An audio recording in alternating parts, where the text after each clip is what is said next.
तो ये जो तीनों असेट है, तीनों को खरीदने से पैसा लगता है। कोई भी असेट खरीदने जाओ तो रुपया तो लगेगा, बोलो हां।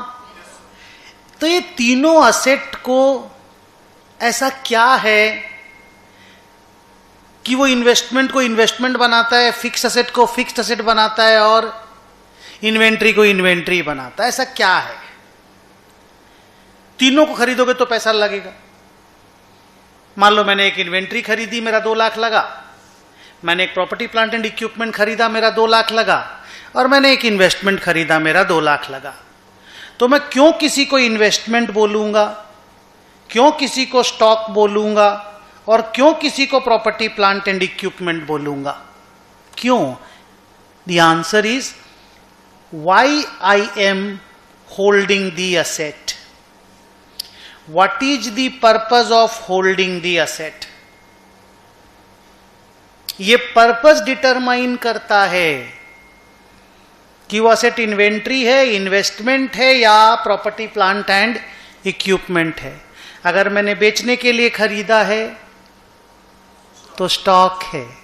अगर हम अपने बिजनेस में यूज करेंगे तो प्रॉपर्टी प्लांट एंड इक्विपमेंट है। और अगर हम उसको रेंट पे लगाएंगे और कैपिटल गेन कमाएंगे तो वो इन्वेस्टमेंट है। Once it becomes investment, it is AS13 which will be used. Once it an inventory, AS2 will be used. If it's a fixed asset, AS10 will be used. And they are ऐसे different. सबके rules बवाल तरह से अलग हैं, बोलो हाँ। Clear? तो अब हम लोग इन्वेस्टमेंट पढ़ने जा रहे हैं। कोई आपको पूछे कि चाहे इन्वेस्टमेंट खरीदो,